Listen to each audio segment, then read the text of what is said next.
Assalamualaikum warahmatullahi wabarakatuh. Selamat malam dimanapun Anda berada. Pada malam hari ini kembali kami melaksanakan acara program kami dari Dinas Komunikasi dan Informatika Kabupaten Kota Baru melalui podcast kami pada malam hari ini. Dan malam hari ini kami kedatangan narasumber atau kehadiran narasumber dalam acara podcast kami pada kali ini dengan tema Hari Posyandu Nasional. Dan malam hari ini seperti yang kami sampaikan tadi bahwa kami kedatangan narasumber atau kehadiran narasumber dari Dinas Provinsi Kalimantan Selatan dalam rangkaian peringatan Hari Posyandu Nasional ini. Dinas Provinsi Kalimantan Selatan mengadakan salah satu kunjungan dan juga dalam kunjungan ini ada program di mana adalah penilaian posyandu untuk tingkat Kabupaten Kota Baru. Dan juga untuk kegiatan ini langsung juga dalam hari ini penyelenggaranya adalah Dinas Kesehatan Kabupaten Kota Baru. Dan ada keterkaitan antara Dinas Provinsi Kalimantan Selatan dan Dinas Kesehatan Provinsi Kalimantan Selatan dan Dinas Kesehatan Kabupaten Kota Baru dalam program acara ini. Tentunya bersinergi untuk menunjang suksesnya kegiatan tersebut. Baik, dimanapun Anda berada, saat ini seperti yang kami sampaikan tadi bahwa ada narasumber kami yang sudah hadir pada malam hari ini. Tepat di ujung kami ada Ibu Pak Supri Nuryani, beliau adalah Ketua Bidang 4TP PKK Provinsi Kalimantan Selatan. Assalamualaikum, selamat malam Bu. Dan selanjutnya di tengah kita ada Ibu Nurul Ahdani, SKM MKes. Beliau adalah Kabid Kesehatan Masyarakat Dinas Kesehatan Provinsi Kalimantan Selatan. Assalamualaikum, selamat malam Bu Nurul. Dan selanjutnya di samping saya ada Pak Hendra Fitriadi SKM. Beliau adalah fungsional promosi kesehatan Dinas Kesehatan Provinsi Kalimantan Selatan. Assalamualaikum, selamat malam Pak Hendra. Ya, malam hari ini kami sampaikan malam hari ini di edisi Selasa malam Rabu tanggal 7 Mei 2024 ini seperti yang kita sampaikan tadi bahwa tema yang kita angkat di podcast kita pada malam hari ini adalah Hari Posyandu Nasional. Nah, pertama-tama tentunya sebelum kita melangkah dengan rangkaian Hari Posyandu Nasional ini, kita ingin mengetahui kunjungan Bapak-Bapak Ibu ini dari provinsi ke Kabupaten Kota Baru. Kita mendahulukan dulu langsung dari Ibu Nurul. Kami persilahkan Ibu. Baik, terima kasih atas kesempatannya. Assalamualaikum dulu sekali lagi buat pemirsa di Kota Baru. Kami datang ke sini sebenarnya adalah rangkaian pertama dalam rangka memperingati Hari Posyandu Nasional. Kedua, dalam rangka persiapan untuk mencari seleksi posyandu dan kader posyandu berprestasi tingkat provinsi yang nantinya langsung akan dikirim ke tingkat nasional. Kalau yang mewakili tingkat provinsi pada bulan Agustus nanti akan diundang ke Istana Negara bersama nakes-nakes teladan kita. Kemudian selain itu juga dalam rangka kita agenda tahunan untuk memperingati Hari Kesehatan Nasional. Jadi itu rangkaian kegiatan ini agendanya tahunan, dan tujuan kami ke sini datang ini pertama selain menjalankan untuk melihat sejauh mana penyelenggaraan posyandu di Provinsi Kalimantan Selatan, kita juga melakukan pembinaan.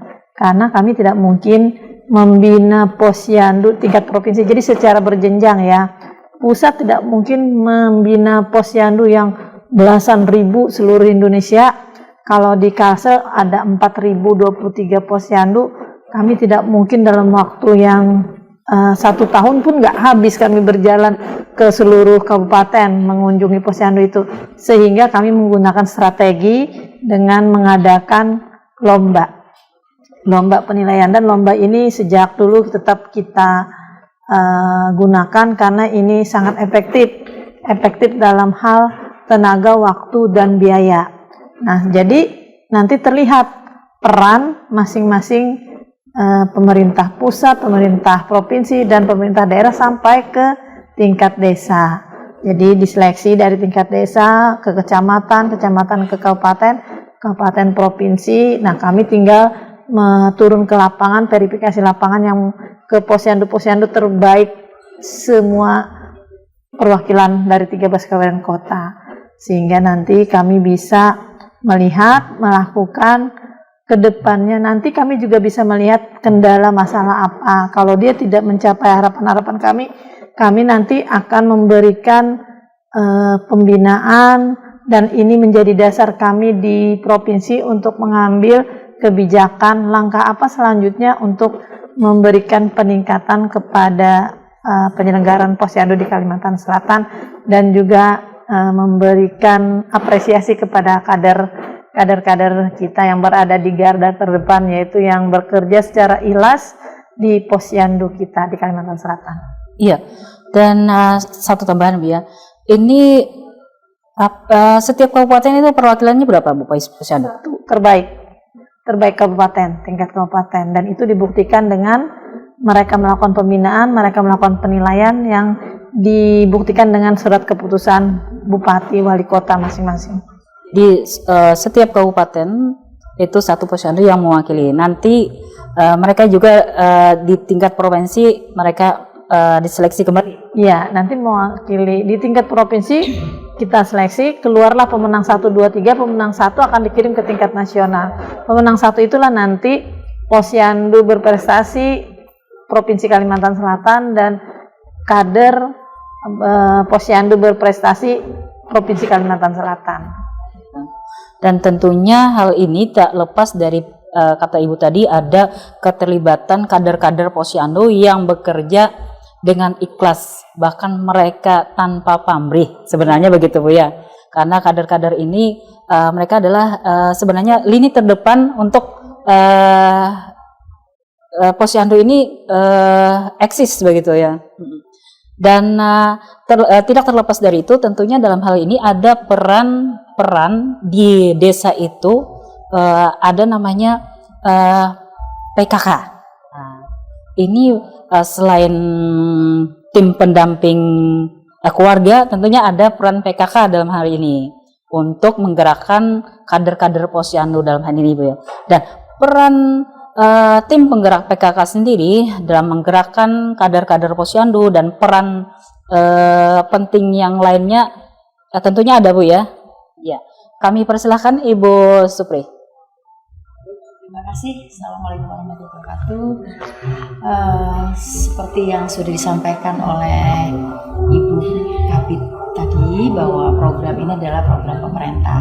Salah satu tugas dan fungsi pokok PKK adalah sebagai mitra pemerintah dalam rangka mendukung program-program, salah satunya program kesehatan tadi yang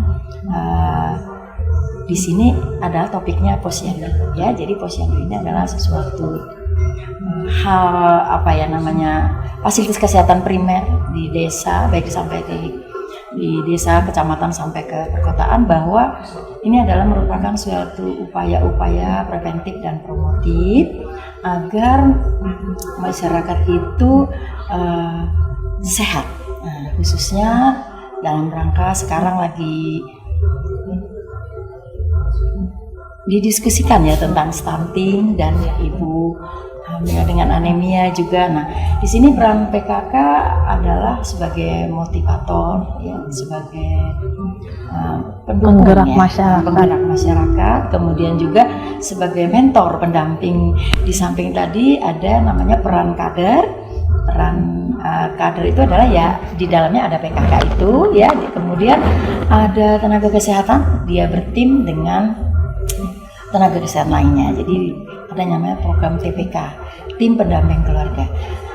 Berarti PKK ini adalah merupakan perubahan, ya, agen perubahan dalam rangka meningkatkan kompetensi kader, ya. Dalam rangka kompetensi kader itu membina, kemudian sebagai fasilitator, ya, memberikan edukasi kepada kader agar dalam memberikan pelayanan di desa ataupun di posyandu itu memang benar-benar sesuai dengan kriteria kompetensi yang diharapkan oleh pemerintah, yaitu 25 kompetensi kader. Jadi perannya juga sangat penting, di samping menjadi fasilitator, mentor, pendamping, juga motivator. Ada lagi, kita memberikan suatu agen perubahan agar kader ini benar-benar mengerjakannya dengan tulus ikhlas tadi dan juga semangat tinggi, karena dengan adanya dorongan dan pembinaan tadi dengan pendampingan maka kader bersemangat. Harapannya memang tadi sesuai yang disampaikan Ibu, kader ini berprestasi. Nah, nanti prestasinya ini adalah dengan inovasi-inovasi yang sudah diprogramkan oleh pemerintah melalui posyandu yang akan dibina dan dinilai. Mungkin itu dari PKK.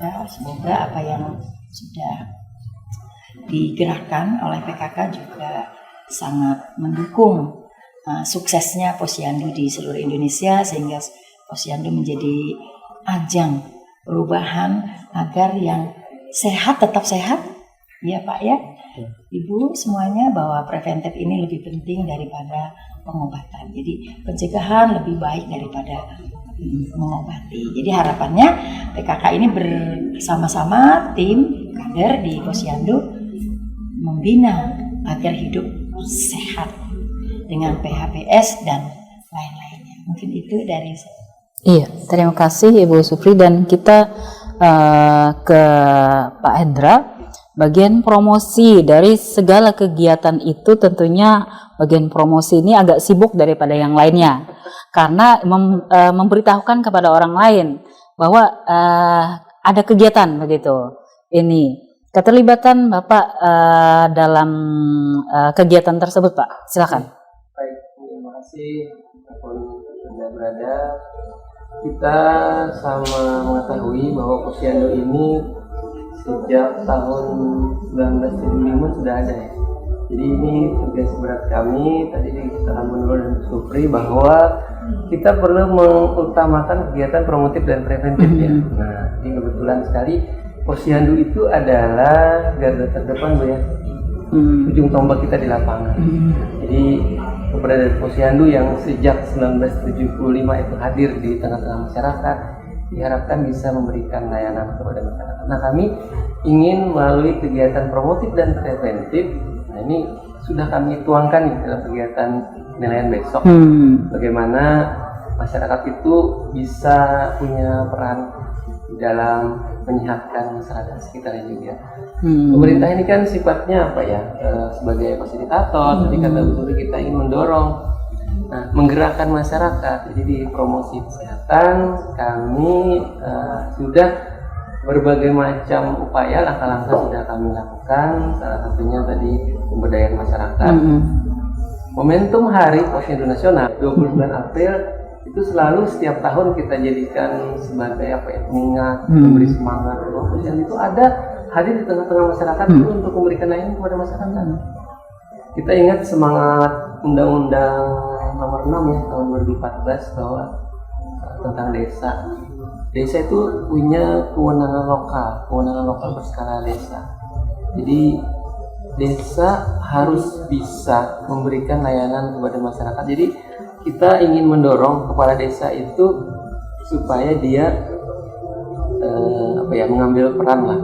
Artinya kepentingan layanan kesehatan yang ada di desa itu diperlukankah tidak oleh desa. Nah, jadi itu yang disebut dengan kewenangan lokal berskala desa. Jadi sekarang posyandu sesuai tema Posyandu Nasional tahun 2024, transformasi posyandu sebagai lembaga kemasyarakatan desa untuk mendukung kesejahteraan masyarakat. Nah itu, jadi LKD ini diperkuat dengan Peraturan Menteri Dalam Negeri Nomor 18 tahun 2018 bahwa posyandu bertugas membantu kepala desa dalam menyelenggarakan pelayanan kesehatan kepada seluruh masyarakatnya.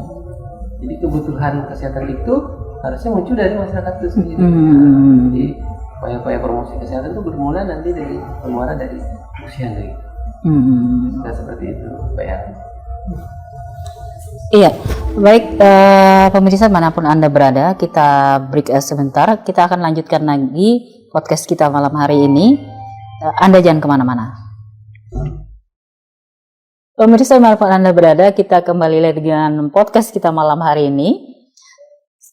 Dengan tema kita Hari Posyandu Nasional. Malam hari ini kita angkat temanya, dan seperti sebelumnya dengan 3 narasumber kami, kita akan melanjutkan bincang-bincang kita malam hari ini. Kita langsung melanjutkan tentang Hari Posyandu Nasional ini, tentang keterlibatan dari PKK sendiri, dari lini terbawah tadi di posyandu desa sampai akhirnya tingkat kecamatan, kabupaten hingga tingkat provinsi dan sampai ke tingkat nasional.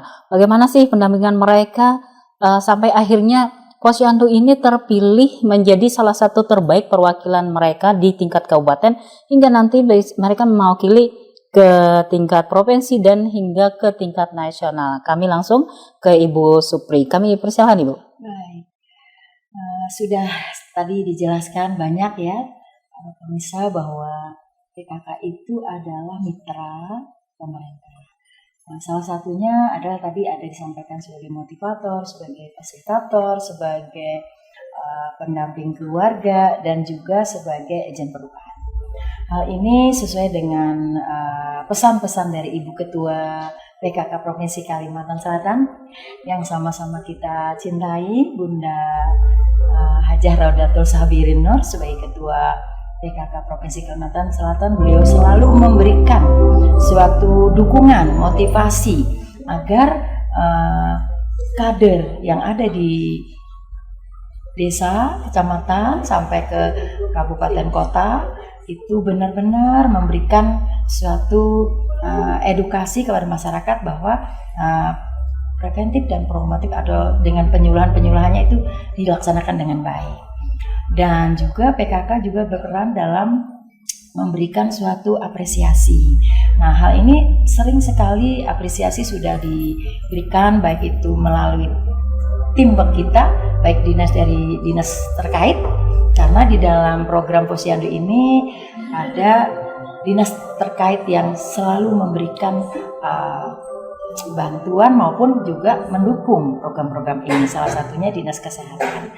Dan sekali lagi pesan dari Ibu Ketua tadi bahwa kita harus semangat, bekerja ikhlas, kemudian pada saat pelayanan itu kita harus benar-benar sesuai dengan program, seperti kunjungan rumah itu baik pada balita, ya, kunjungan rumah ibu hamil, bahkan sekarang sudah terintegrasi yang disampaikan Pak Indra tadi, yaitu dia dari siklus kehidupan dari mulai dia remaja, caten, ibu hamil sampai persalinan, bahkan sampai lansia. Jadi memang pendampingan ini namanya continue of care. Jadi PKK mendampingi selalu bersama kader, bersama juga tenaga kesehatan lainnya, dalam rangka meningkatkan derajat kesehatan di masyarakat, khususnya dalam rangka preventif dan preventif.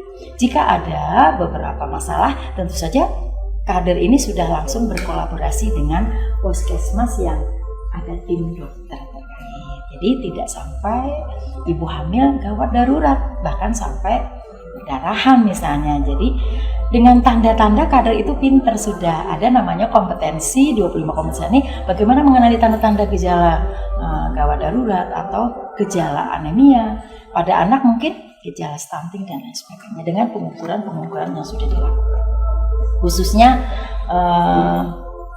indikator pertama kader itu memang sweeping, ya, dari kunjungan rumah itu lebih dekat dengan masyarakat. Karena kalau posyandu itu kan cuma 1 bulan 1 kali ya Pak Indra, tapi kalau kader ini di desa itu kapan saja dia bisa ada waktu, ada kesepakatan, dia kunjungan itulah yang untuk mencapai target bagaimana data di desa itu ada yang mengalami mungkin anemia pada ibu hamil atau anemia pada remaja atau juga gejala stunting pada anak balita. Mungkin itu Ibu, terima kasih. Ya, terima kasih Bu Supri, dan tentunya tadi ada pendampingan dari tim PKK, dari PKK baik itu tingkat desa, kecamatan hingga kabupaten dan provinsi dengan Posyandu ini hingga mereka bisa berkompetensi dengan posyandu-posyandu yang lainnya dan mereka menjadi salah satu yang terbaik perwakilan dari tingkat kabupaten. Tentunya hal ini untuk mencapai itu tentunya ada kriteria yang perlu dipenuhi oleh posyandu tersebut tentunya. Karena sesuatu yang bersifat dilombakan atau keluar yang terbaik itu pasti ada hal-hal penilaian, dalam hal ini kriterianya. Baik, kriterianya kita langsung ke Pak Hendra untuk menjelaskan kriteria apa saja sih yang diperlukan oleh posyandu ini untuk menjadi yang terbaik, jadi perwakilan begitu. Sebuah posyandu yang akan kami nilai besok ya, itu punya kriteria yang standar sih sebenarnya. Jadi kalau kita ingin menilai sebuah posyandu yang baik, tentu kita berawal dari input dulu. Input itu kita ingin melihat apakah posyandu itu sudah punya sarananya, sarana penimbangan, pengukuran, kemudian juga tempatnya. Apakah posyandu itu punya tempat yang permanen? Ada juga sih kita menemui di beberapa daerah posyandu sudah berpindah-pindah. Kayak rumah warga, di rumah kader, di rumah kepala desa, boleh. Tapi untuk pilihan ini kita ambilnya yang standar yang bagus ya. Harapannya tempat sudah permanen. Kemudian juga kita lihat sarananya tadi. Kemudian apakah posyandu itu sudah punya kebijakan yang didukung oleh kepala daerah?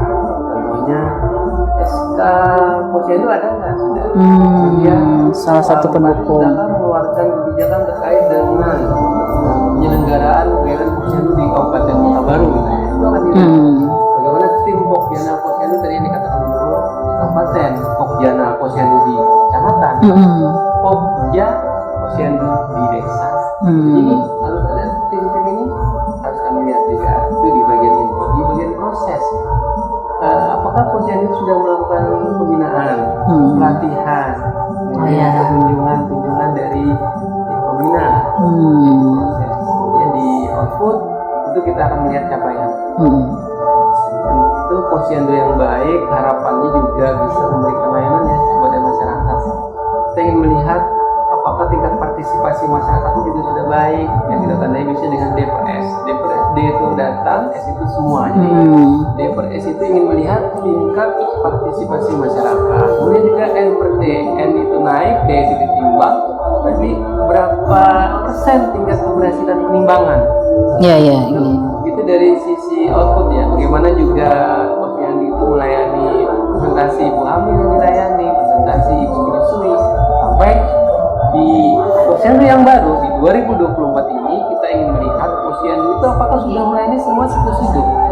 Semangat yang baru posyandu dengan integrasi layanan kesehatan primer harusnya sudah memberikan semua layanan dari kata Bu Supri, bayi baru lahir, balita, sampai remaja, usia sekolah, prasekolah, usia produktif, lansia, balik lagi nanti. Semua siklus hidup itu program of care itu harus dilayani di posyandu. Outputnya sudah, nah ini yang agak sulit nih. Kami juga tadi sudah ada 2 kabupaten dan ya kita di pusat, di tingkat nasional. Pemirsa, yang ingin ditekankan lagi adalah inovasi. Inovasi apa yang dimiliki oleh posyandu? Banyak sih sudah yang punya inovasi. Kalau kita ingat di tahun lalu yang juara tingkat provinsi itu ada punya inovasi namanya kader asuh. Ada juga inovasi sistem informasi posyandu apa? Misalnya Kota Baru ini punya sistem informasi posyandu Saijan misalnya. Nah, kita akan lihat inovasi yang dibuat oleh posyandu itu apakah punya daya ungkit, apakah bermanfaat dirasakan oleh siapa nih? Oleh si pengelola kah? Oleh si kader kah? Oleh pemangku kebijakan kah? Kepala desa? Bupati wali kota? Apakah juga dirasakan langsung oleh masyarakat? Nanti kalau sudah bersaing di tingkat nasional ini agak berat karena teman-teman kader di tingkat nasional itu di provinsi dulu lah kita bersaing. Baru nanti kalau kita loloskan, misalnya insya Allah nih Kota Baru mewakili Provinsi Kalsel, itu yang harus kita persiapkan dari sekarang. Inovasi yang ditonjolkan besok akan kita lihat seperti apa keberlanjutannya, keterbaruannya, kemudian yang paling sulit itu kesinambungannya. Ya, berkelanjutan. Inovasi ini bisa berlanjut dari tahun sekarang ya 2024 ke depan. Kalau bisa sih tahun sekarang 2024, 2023, 2022 seperti apa? Kita ingin melihat capaian ataupun cakupannya sebelum ada inovasi sampai ada inovasi. Jadi kira-kira secara umum garis besarnya kita akan melihat dari output, proses sampai input tadi di awal. Dan yang terakhir, kalau sampai masuk juara tingkat provinsi, inovasi yang harus kita lebih kuatkan. Apalagi saat ini sistem digitalisasi. Ya. Kalau kita ingat juara tahun lalu di nasional di Indonesia, dia mengembangkan sistem informasi melalui digital. Itu pemenang tahun lalu di Yogyakarta. Mudah-mudahan nanti kita bisa melihat di Kota Baru bisa ikut. Oh iya, itu bisa. Apa yang dikembangkan oleh teman-teman kader di Posyandu. Iya, terima kasih Pak Hendra. Sekarang kita lanjutkan ke Ibu Nurul. Salah satu tujuan dari rangkaian kunjungan ke Kota Baru selain peringatan Hari Posyandu Nasional ada kunjungan yaitu penilaian untuk kriteria Posyandu terbaik tingkat Kabupaten Kota Baru. Dan di Kabupaten Kota Baru sendiri adalah Posyandu Melati Desa Batuah, Kecamatan Pulau Sigam. Untuk kegiatan tersebut kita mendapatkan jadwal bahwa pada besok hari ada acara di Posyandu Melati tersebut, dan keterlibatan dari Dinas Provinsi Kalimantan Selatan dalam hal ini tentunya sangat besar, dan juga tentunya Dinas Provinsi Kalimantan Selatan, Dinas Kesehatan Provinsi Kalimantan Selatan ini tidak bekerja hanya sendiri, tadi ada juga disokong oleh tim penggerak PKK dan juga mungkin ada bersinergi atau lintas sektor. Dalam hal ini baik pemirsa, kita langsung ke baik, terima kasih. Jadi begini, karena ini sudah program yang sudah teragendakan setiap tahun, kita juga sudah berkomitmen di setiap tahun, di awal tahun atau setiap kali pertemuan sebelum diadakan lomba ini kita pertemuan dulu dengan dinas-dinas terkait. Ya, baru setengah bulan yang lalu ya kita melakukan pertemuan penguatan Pokjana se-Kalsel. Nah, disitulah kita sampaikan bahwa nanti kita akan ada kegiatan salah satunya penilaian Posyandu dalam rangka kita memberikan apresiasi kepada penyelenggara Posyandu, terutama kader-kadernya. Tidak hanya penilaian, juga kita nanti ada rangkaian lagi acara berikutnya, yang puncak acaranya nanti ada Jambore Kader Posyandu tingkat Provinsi Kalimantan Selatan, nanti insya Allah dilaksanakan pada tanggal 4 sampai tanggal 6 Juni di Ratan Inn. Itu kita sudah komitmen semuanya, dan program ini sejak awal pemerintahan Pak Gubernur Paman Birin 2017 sampai sekarang terus dilakukan. Itu biayanya tidak sedikit, hampir 1,5 M sampai 2 M. Kami mengumpulkan minimal ya 10 orang kader setiap kabupaten kota, dan nanti ini kan akan menambah semangat mereka dalam penyelenggaraan Posyandu. Otomatis kalau dia sudah semangat, tentunya kita juga melakukan penilaian. Nah, dalam penilaian ini kita di provinsi kan ada tim Pokjana. Jadi kita tim Pokjana itu di SK-kan oleh Pak Gubernur. Di-SK-kan oleh Pak Gubernur. Jadi dasar itulah kita melakukan kegiatan ini, sehingga tim yang turun pun juga mengacu kepada tim Pokjana tersebut, karena kita sekaligus mengevaluasi tim juga ya.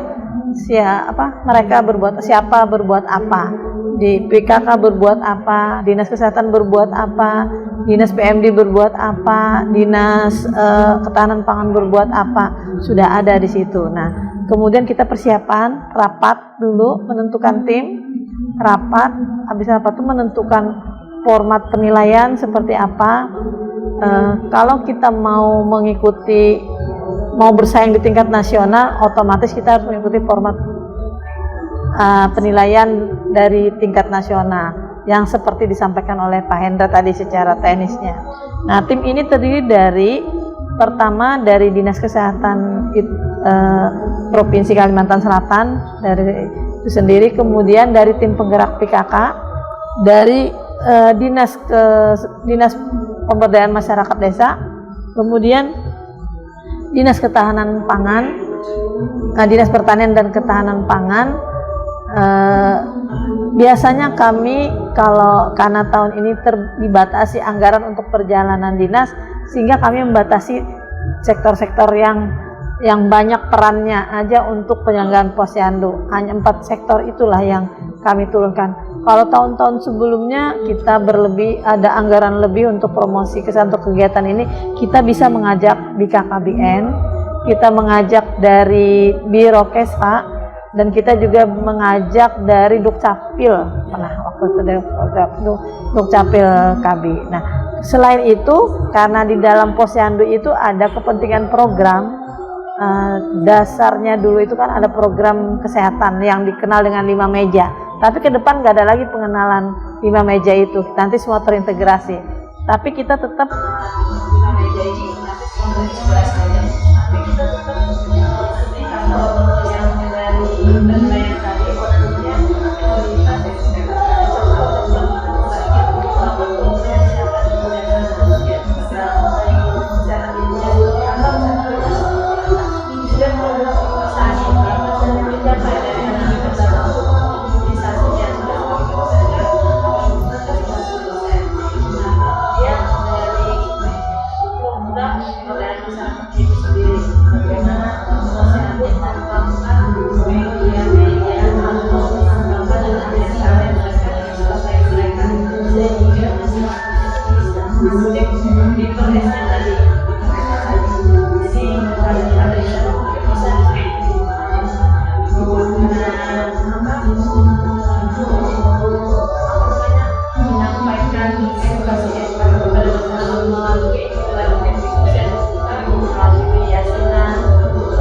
nanti kita harapkan ke depannya tuh posyandu tuh tidak lagi didatangi oleh ibu-ibu hamil dengan balita-balita yang kurang enak badan atau yang sakit atau ibu hamil bermasa, tidak.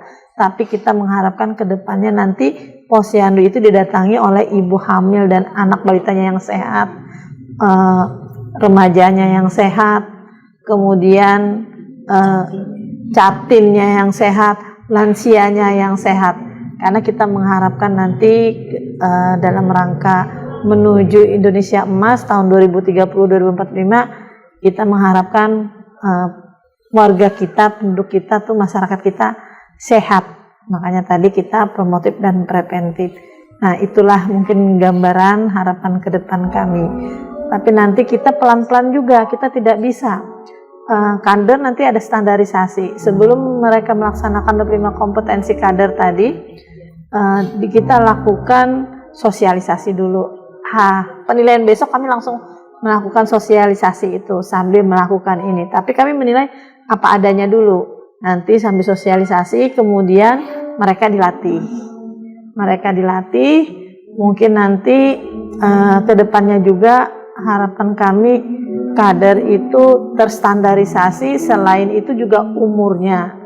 Kalau dulu sampai sekarang kita masih melihat yang tua-tua, yang bukan berarti semangat mereka ada, tapi nanti dia ketinggalan dengan semakin munculan sudah, tapi sekarang sudah mulai muncul kader-kader yang muda-muda, yang energik, dan yang tidak kalah penting mereka tidak ketinggalan IT.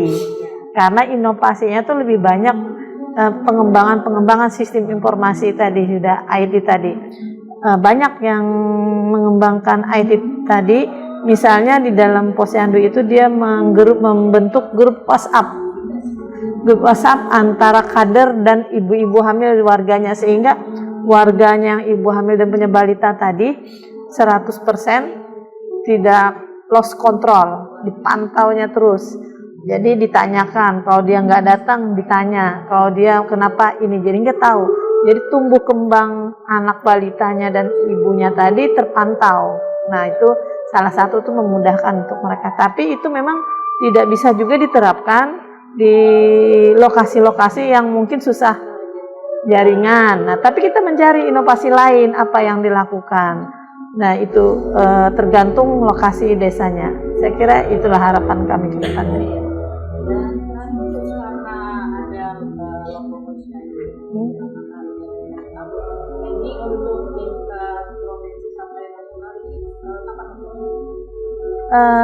Sampai tanggal 22 Mei, dan kami sudah selesai melakukan ini yang kedua, besok yang ketiga. Besok yang ketiga untuk Kota Baru. Lanjut lagi kami nanti liburkan, minggu depan turun lagi ke kabupaten yang mana, Tapin, Hulu Sungai Selatan, udah selesai kami. Dan puncaknya sendiri pada saat Jamboree atau hasil daripada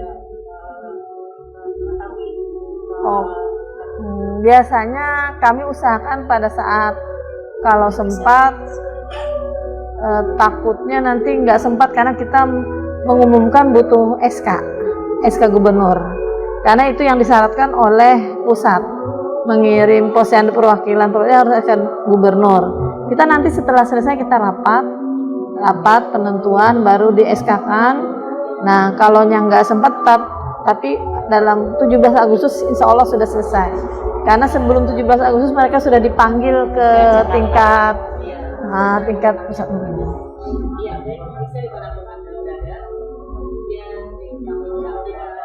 Kita malam hari ini, semoga yang kita sampaikan atau kita perbincangkan malam hari ini ada menambah wawasan kita bersama, dan tentunya kita ucapkan selamat bekerja untuk ibu-ibu dan bapak, karena tidak hanya di Kota Baru tapi juga berkeliling Kalimantan Selatan.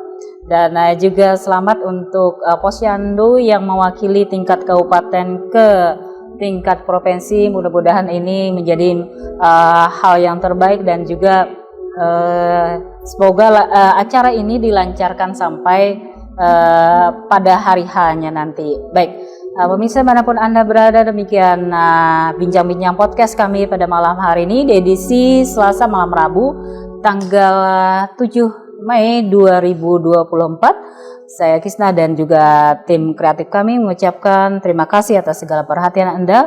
Selamat malam. Assalamualaikum warahmatullahi wabarakatuh. Ayo berwisata ke Kota Baru.